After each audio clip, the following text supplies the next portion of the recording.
Hello everyone, welcome back to my channel. In the previous video, we have discussed Cognizant interview question for the role of automation tester, and this question was asked in the May 2025. Now we discuss the second round of the interview question for the Cognizant role of the automation tester. So the first question is, how did you handle null pointer exception in your project? Sorry, the question was how you handle the null pointer exception. So we have to first we have to tell them what is null pointer exception. So in Java, when we try to use something that is null means empty or not assigned, so Java says that time null pointer exception. Suppose you have a one box and we want to play with a toy from it means there is a one toy box which contain the toy to play. But what if the box is empty? Means if the box is empty and if we try to take out a toy from the empty box, so we get nothing, means there is a nothing inside. So in Java, when we try to use something that is null, null means empty or not assigned, that time we get a null pointer exception. Real example of the null pointer exception means, suppose we take a one string name equal to null, and when we try to print that name dot length, that time we get a null pointer exception because name is a null and we are asking for the variable length. So we get a null pointer exception. Now how did you handle null pointer exception in your project? So yes, I have faced this issue. Handle it using the different method. First is a null check before access. Means null check before access means if there is a condition like name is not equal to null, so that time it will print the name dot length, and if the name is null, so we get a null pointer exception. So before using dot length method, we have to check if the variable is not null, means we have to check by using the condition like name is not equal to null. Second is that time we also we also use the try catch block. Means we have in the try block we have to print the name dot length, and in the catch block we have to catch the exception. Like here we have to write a name, and here we have to print the exception message. So in this way we have to handled the null pointer exception in our project. Now the question is means how we have to explain this question in the interview. We have to explain like that. Yes, I have handled null pointer exception many times. In our automation framework, sometimes object like web element or string may become null due to timing or initialization issue. To handle this, I always perform null check before using the object, and in some case I use try catch block for logging and debugging. So in recent project, I also use Java optional to avoid direct null handling. So Java optional is a advanced concept in the Java. But if the interviewer asks, tell where you handle the null pointer exception in your project, that time we have to explain like this. Means we have to explain with the star method. Star method means S for situation, T for task, A for action, R for result. So situation means in my Selenium project we were reading the text data from the Excel file using Apache POI, and our task was sometime a cell in the Excel sheet was empty, and when we tried to read it, the program threw the null pointer exception. As a actions, I added null check before accessing the cell value, like if cell is not equal to null, value is equal to cell.toString, and also wrap the risky code with a try catch block. As a result, the test stops falling and a log become more clear and the automation should become more stable. So in this way we have to explain this answer in the interview. Some follow-up question regarding this null pointer exception, like what causes null pointer exception in Selenium, can you give another real-time example, and what is different between try catch and the null check.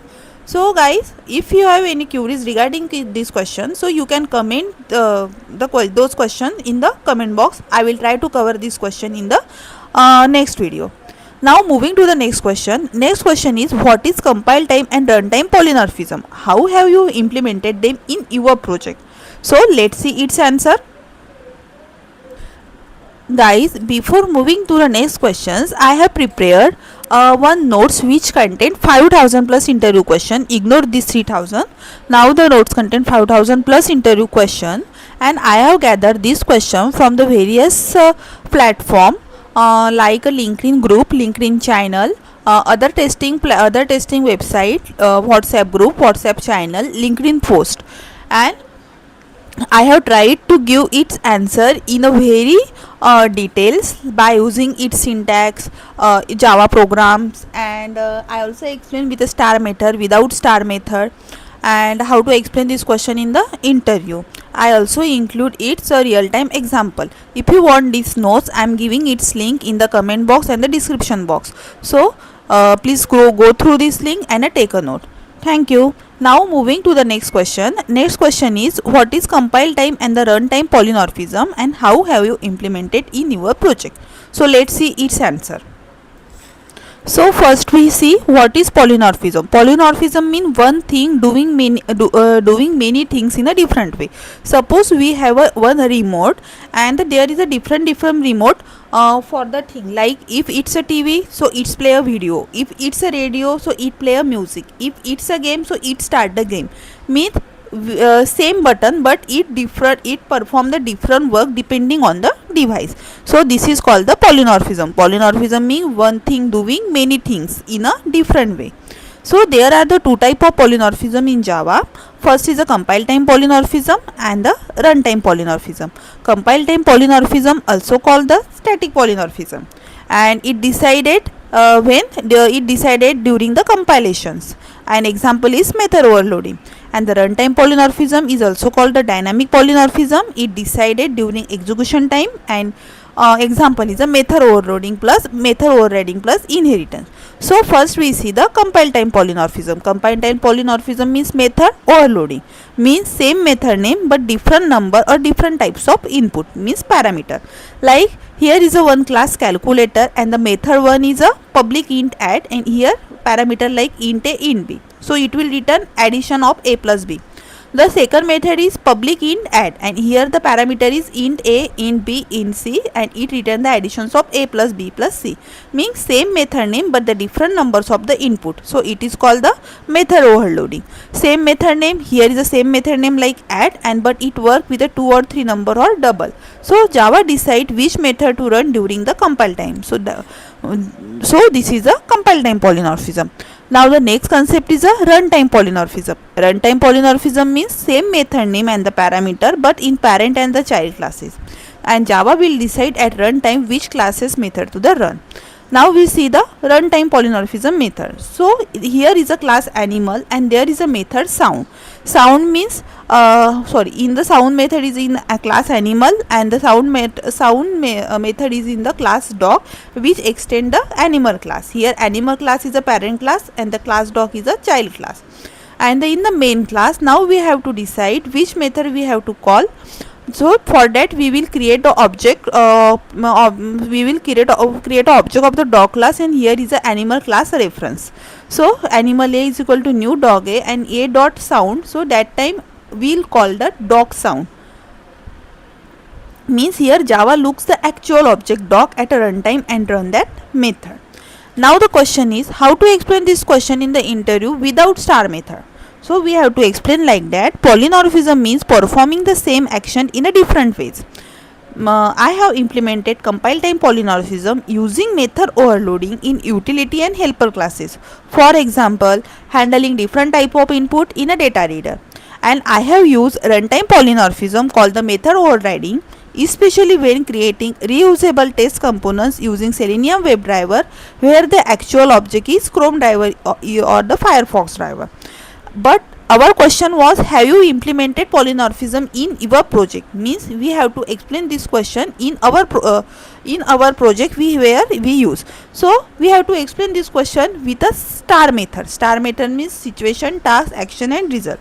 Now we have to explain like that. In my Selenium project, we create a reusable utility class to perform click, send and wait with a different parameter type. And task was we wanted to handle multiple input type and the browser driver using the same method name. Action, as an action I implemented method overloading, means to create the click element and the click element like by locator or web element. And method overriding means while extending the base test class where launch app was overridden by the different browser.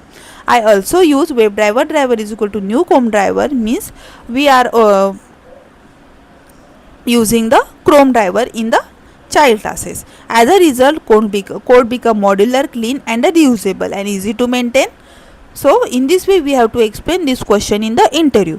And the some follow-up question regarding these polymorphism questions like difference between method overloading, method overriding. Can constructor be overridden? Can static method be overridden? How is polymorphism useful in Selenium WebDriver? What is dynamic method dispatch? So bonus tip is always give the both example like compile time and the run time.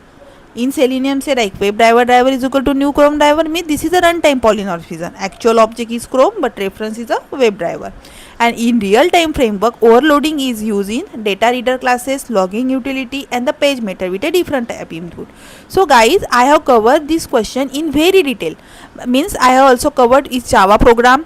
Also I have covered the how to explain this question in the normal way without star method. But if the interviewer asks where you implemented this concept in your project, so we have to explain like that time by using star method.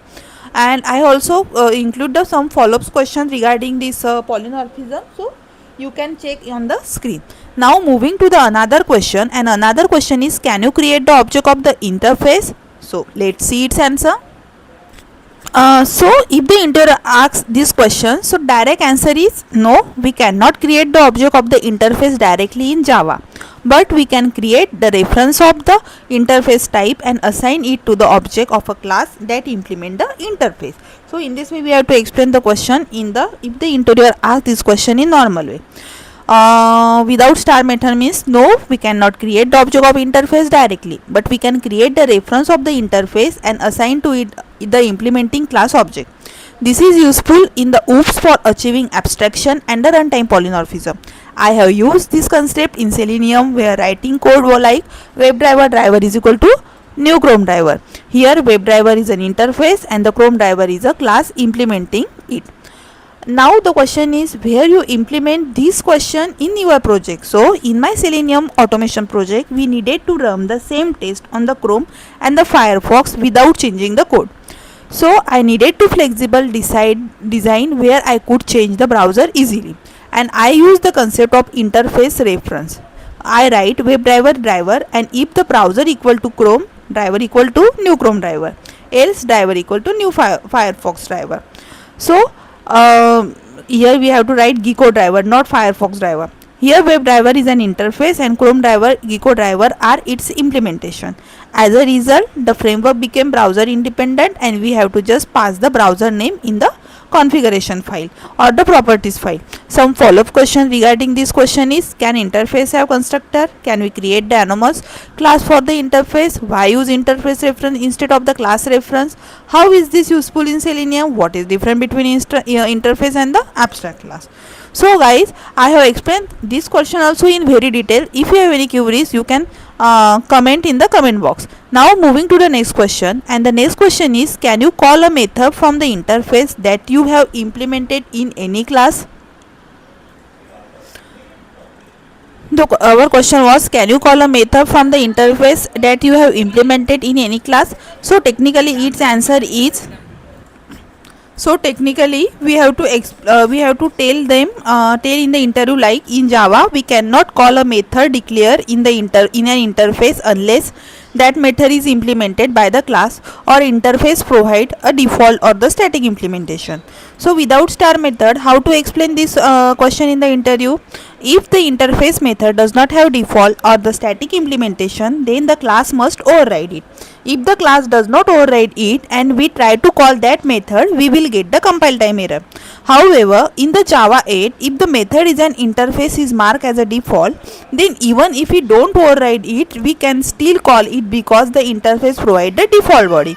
So technically answer is no, we cannot call a method declare in the interface unless the method is implemented by the class. Now the question is how to explain this question with a star method. So in our framework we use interface iTestLogger to log the test detail, and we wanted every class to have a log info method, but we didn't want to write the same code again. An action I use a default method is an interface. So like interface iTestLogger is a interface, and there is a we create a default method log info, and this method log we have to call in the every class. So now any class implementing this interface could call the log info method without writing it again and again, and as a result it reduced code duplication and improved the reusability across multiple test classes. And some follow-up questions regarding this question, like what are the default methods in the interface, can interface method as a static, what happen if you don't implement all interface method, difference between abstract class, interface, and can you extend multiple interface. Some there is a bonus tip for you guys. So use default method to provide reusable method logic in the interface, and you must implement not default non-static interface method in your class. In Selenium we use WebDriver interface, but method like get, click work because classes like Chrome driver implemented them. So in this way we have to explain this question in the interview. So guys, I have created one PDF which contain 5000 plus interview question answer. I have gathered these 5000 questions from different platforms like LinkedIn, WhatsApp, Telegram channel, LinkedIn post, and other testing platform. And I have tried to provide its all 5000 questions answered in a very detail, like its syntax, Java program, its explanation with a star without star method, and I also include the some bonus tip and the real time example. So if you have these notes, I am giving its link in the comment box and the description box. Please go through this link and take these notes. And if you have any queries regarding notes, so you can contact me on my email id. I am giving my email id on the in the description box. Now the next question is, can you overload and override static method? So our question is, can you override static method? So no, static method are not overridden. There are class level, not object level. So there is no runtime polymorphism. But you can hide the static method by declaring another static method with the same name in the child classes. Now the question is, how to explain this question in the interview? So yes, we can overload static method that allowed, but we cannot override them. If we try to write static method with the same signature in the child class set, it hide the parents method. There is no runtime polymorphism for static method because they belong to the class, not to the object. So this is a normal way answer. If the interviewer asks, I have sorry guys. So how to explain this question in the interview? So we have to say like, yes, we can overload static method that allowed, but we cannot override them. And if we try to write a static method with the same signature in the child class, it hide the parent method. So there is no runtime polymorphism for static method because they belongs to the class, not to the object. Star with the star method answer, like in our framework utility class, we had a static method to perform logging, and we needed a method with the same name to log a different type of message like text and the exception. So as the actions, we overloaded the static log method and like a public class login util, public static void log, and public static void log. So when extend this is another helper class, we declare a log method with the same signature, but it didn't override, it just hid the parent one. As a result, we learned the overloading work fine, but overriding doesn't apply the static method. It helps us to avoid bug where we assume child class method and would run the dynamically. Now the next question is, what is the difference between string builder and the string buffer? So let's see it answer. So string builder is a not thread safe, but it is a fast, and the string buffer it is a thread safe, but it is a slow. So basically string builder is introduced in Java 1.5 and the string buffer is introduced in Java 1.0. String builder is not thread safe, string buffer is a thread safe. String builder is not synchronized, string buffer is a synchronized. Performance wise, string builder is a faster as compared to the string buffer. And when we talk about its package, so string builder belong to the java.lang package and the string buffer also belongs to the java.lang package. Now the question is how to explain this question in the interview without star method. So guys, both string builder and the string buffer are used to create the mutable string, and the main difference between the string buffer, main difference is that string buffer is a thread safe and the synchronized, meaning multiple thread can safely use it. But string builder is not thread safe but is faster and preferred in a single threaded environment. And I use string builder in automation utilities like building dynamic XPath or log, where I don't need a synchronization. Now the other question is how to explain this question in with the star method. So in my Selenium automation project, we had to dynamically create XPath string and test log during the execution, and we needed to generate log quickly without slowing the test execution. So we use string builder to build a string, and we avoid string buffer as there was no thread safety. As a result, string generation become faster and the framework performance improve. Some follow-up question regarding this question like what is synchronization in Java? Can string builder be made thread safe? When to prefer string and when to prefer string builder? Difference between string builder and the string buffer, and in string builder is a immutable. So guys, I have explained this question in very detail, and the question was comparison between string builder and the string buffer. And the next question is what is the difference between array list and the linked list. So let's see its answer. So we have to now see the difference between array list and the linked list. We have to tell in the interview like both array list and the linked list implement the list interface, but they work differently. Array list use dynamic array and is better when we do lot of the searching or the reading element. Linked list use a chain of nodes and is better for insertion and deletion in the middle or at the start. And I use ArrayList when I know the size won't change much and the faster access I needed, and the linked list when elements are frequently added or the removed. So this is the difference between ArrayList and the linked list. So guys, remaining questions I will cover in the next video. And guys, I have prepared 5000 plus interview questions which contain Selenium interview question, manual testing interview question, Java, Jenkins, JIT, SQL. I have also include project related question, and also I have include the manual testing project with the complete documentations. And if you want these notes, I am giving its link in the comment box and the description box. So please go through this link and take these notes. And if you have any queries regarding notes, so you can contact me on my email ID. I am giving my email in the description box. And if you have any queries regarding any question, so you can comment in the comment box. I have tried to cover in the next video section. So if you like my content, do like, share and the subscribe. Thank you for watching. Thank you once again.